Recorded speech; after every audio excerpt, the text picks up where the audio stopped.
লিখি থাকা কোৱা কোনটো ইয়াত স্পীকাৰ কোন হয় বক্তা কোন এই লাইনটোৰ এই কথাখিনিৰ বক্তা কোন হয়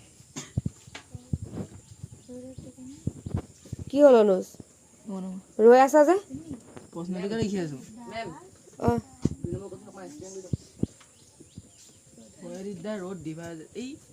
Where did the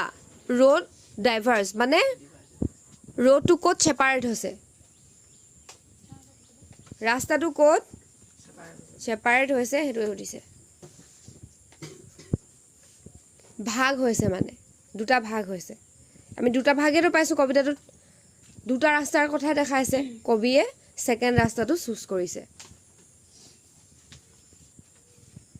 লিখা মই 5 মিনিট দিছোঁ 2 মিনিট গ'লে